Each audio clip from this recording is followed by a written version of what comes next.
Hi, I'm Dustin Abbott, and I'm here today to do another episode in the What Caught My Eye series. Now, I'm going to take you on a little bit of a trip to a very different kind of landscape than what you see from a lot of my work, and the day I'm going to focus on is December 26th, 2016, day after Christmas. So when I visit Arizona, which is the place that I'm originally from, and I go back periodically to be with family, and sometimes because I'm known by people down there, I go to shoot weddings or things like that. So my favorite thing to do when I'm there is to get out very early in the morning and to go backpacking and hiking. There's some amazing trail systems in North Scottsdale area and through the McDowell Mountains, and that's just really a kind of a highlight for me. And so here's some of the images that I took while doing that.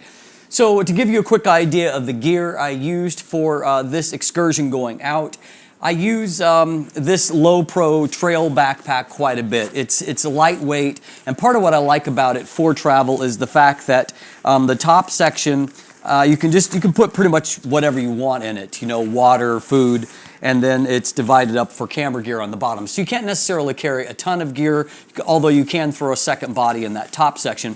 But for travel, it's nice because everything can tuck down in, quite compact. It's got a rain cover, and then also it works really well for out on the trail for this carrying a tripod. I have this Oben CT 3535 carbon fiber tripod, and which you can see my review of here. And so I like this tripod a lot. It's really, really light, only 2.5 pounds. But it works really in conjunction really well with my backpack because it will clip right down there underneath and be completely out of the way. At only a foot long, it's about as wide as the backpack. There's nothing that sticks out or hangs on things. And so that works great there. And so on this trip, I just took 2 EOS M5 bodies. And when I'm out backpacking, I always want to have a camera handy, and so I used this cotton carrier strap shot, which I just attached to one of the straps. And so I always had a camera within hand's reach, and then when that's strapped on, it literally is just that quick to take the camera loose and to use it, and so all of that works together. And so I had 2 bodies set up, and on those bodies, 2 EOS M5 bodies, one of which I had the 18 to 150 millimeter new kit lens, and this lens is a surprisingly competent lens. I just got through reviewing it, and you know, any super zoom lens, this has got an 8.3 times zoom ratio. You know, they have compromises. That's a part of the design, but I really feel like Canon did a pretty great job of minimizing those compromises to where really in most situations, as we're going to see today, it's pretty competent. The other body I had set up with what is one of my absolute favorite mirrorless lenses, that is the Rokinon Samyang 12 millimeter f2. This, of course, is a very compact lens, and so it's a nice fit for mirrorless bodies, but it is super sharp. And it's, you know, of course, it's got a wide aperture of f2, which is handy, but it's the biggest thing is that it's a great landscape, it's a great astro lens, and so it just does a fantastic job. And, you know, it's not overly expensive, and, you know, I did a comparison head-to-head when I was doing the Zeiss Milvus 18 millimeter f2.8 review, which is a great lens. And I'm not trying to say that this lens is as good as that. It's not quite as special or has quite the same impact. But, you know, head-to-head, the images from this lens had actually a bit more resolution, particularly towards the edge, than the Milvus did. Although this lens does have a little bit more of chromatic aberrations. So let's jump in and let's look at some of the images that I took.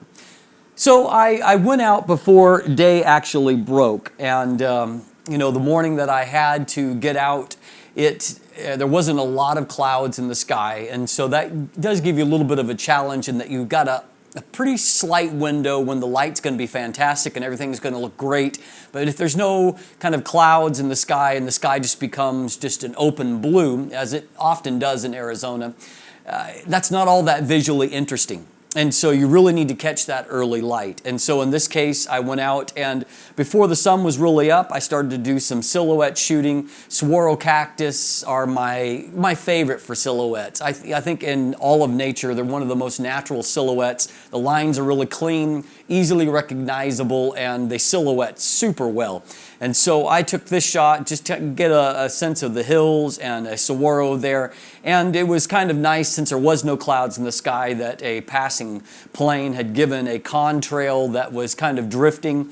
And so that provided some visual interest in the top left of this image and a little bit of a dynamic contrast between that element and then the foreground elements.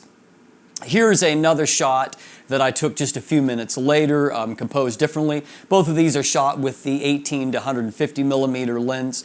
And so in this case, I'm just catching the sun as it begins to crest over the hill. So you can see a little bit of the light rays coming through. I stopped the lens down to about f11, and so that it gives more defined sunburst or sun rays. That's important to this. And then also to this image, by that point, the wind had caused the contrails to drift straight up and down, which kind of provides, to me, it provided a nice uniformity to complement the saguaro sticking up here.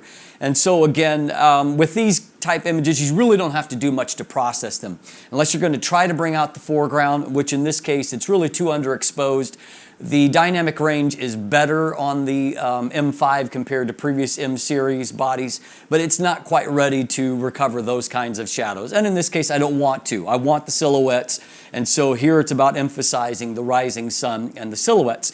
Now in this next image, which I switched over to the 12 millimeter f2, I wanted to include some foreground elements. There's a great path with all the stones. There's some other cacti in the foreground. And so in this case, I wanted a bigger image. I wanted a different result.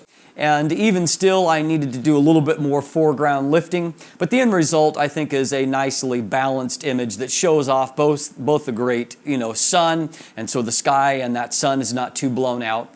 And so you've got a little bit of the different, color range in the sky, which is nice here. Again, it's a sky without a lot of clouds, and so it's the color variation that makes the sky visually interesting.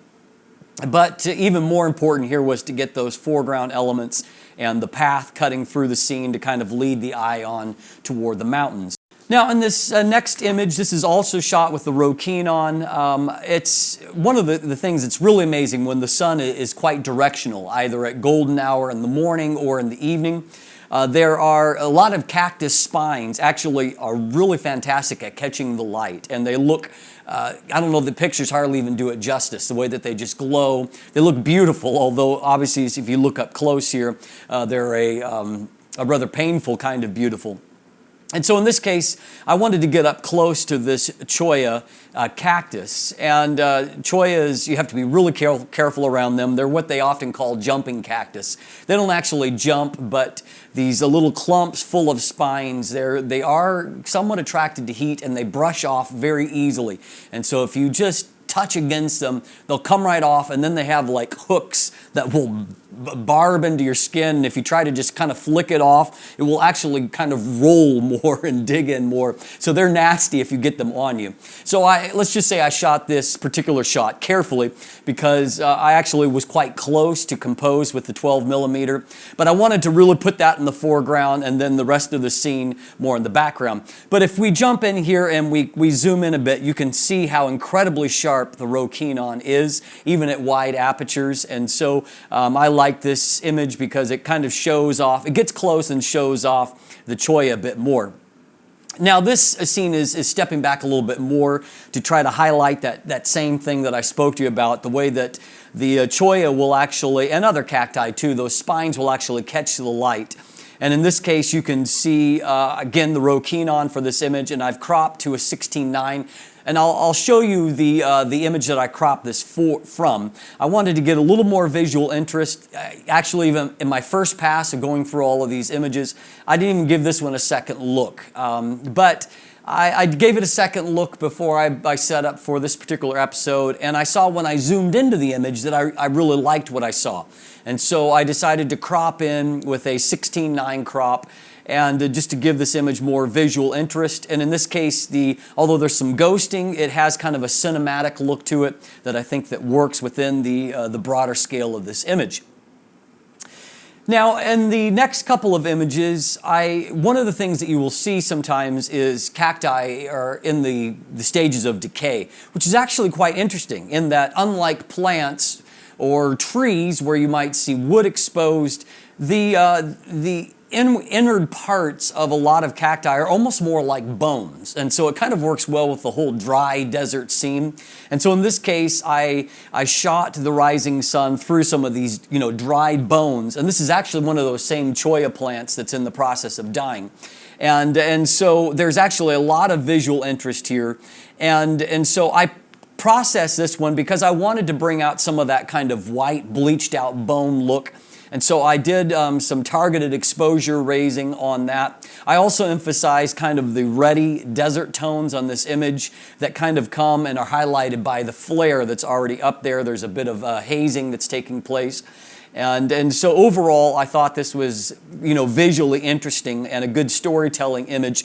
And once again here, this is one of the images that really kind of impressed me with the 18 to 150 millimeter, in that when you look at it at a pixel level, it's quite sharp. And so I was impressed by that performance there. Now here, just to kind of give you a little bit of maybe technique, what I wanted to do here is that as the sun was getting up a little bit higher, so the sky is starting to blow out more, I wanted to get kind of that sunburst effect through the arms of a cactus. And it's a great way to do that in the saguaro. However, I was using a lens, in the case of this 18 to 150, it's somewhat flare prone, as you can see here. There's a lot of ghosting effects that to me are kind of spoiling the image.